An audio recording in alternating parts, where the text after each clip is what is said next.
Per 3 minuti e 30. Représentante, il faut être clair aujourd'hui.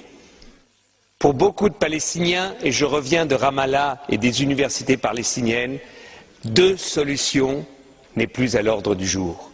Les Israéliens n'en veulent pas, ne nous mentons pas.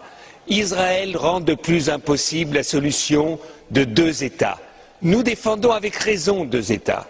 Mais il faut mesurer la frustration palestinienne. Et ce que je ne comprends pas, nous soutenons, comme les socialistes, l'initiative du président Abbas à l'ONU. Et je trouve la phrase qu'il a trouvée en disant « En Moyen-Orient, il n'y a pas un État de trop, mais il manque un État. » Donc il dit « L'État d'Israël est légitime, mais il manque l'État palestinien. » C'est la phrase que nous pouvons tous signer.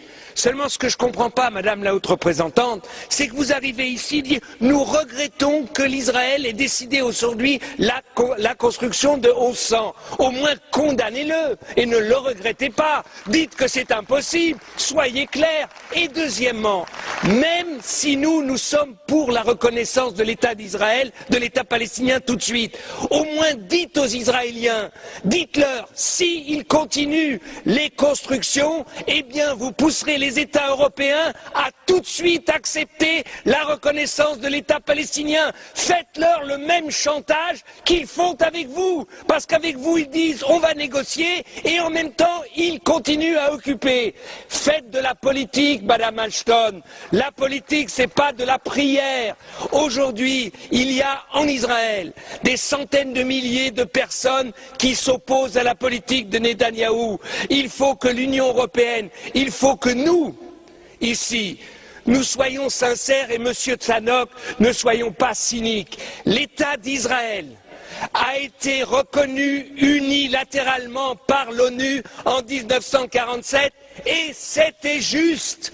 C'était juste. Il n'y a pas eu de négociation avec les pays arabes et c'était juste. Et quand Monsieur Tannock, vous nous dites qu'Israël soutient les Palestiniens avec de l'eau, Israël vole l'eau des Palestiniens et leur revend. C'est ça que vous appelez soutenir? Enfin, il faut arrêter un peu avec notre cynisme européen.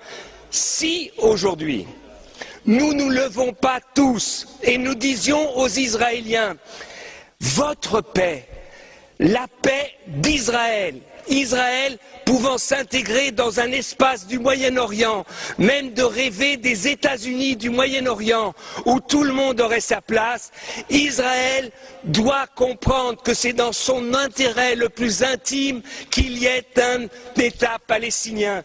Et Madame Ashton, vous devez dire aux Israéliens, des représentants palestiniens comme M.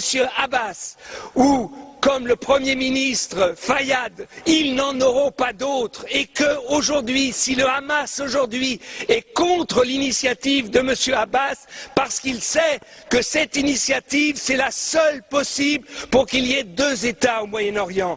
Donc je trouve que votre position est trop faible. Vous n'avez à aucun moment dit ici comment vous pouvez obliger les Israéliens à négocier. C'est un mensonge incroyable.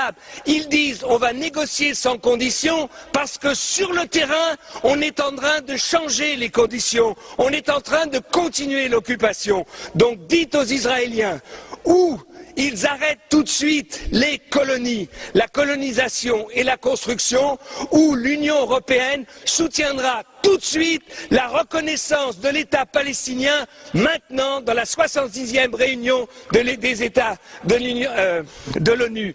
Si vous ne le faites pas, Madame Ashton, eh bien, vous verrez que dans 6 mois, il n'y aura pas de négociation. Dans 1 an, on en sera là où on en est aujourd'hui.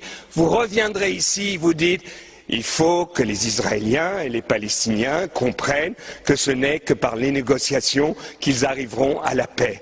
Ils arriveront à la paix, Madame Ashton, si nous disons aux Israéliens, des fois, et pour défendre l'État d'Israël, too much is too much, enough is enough. Si on leur parle comme ça, vous verrez que les choses changeront. Merci.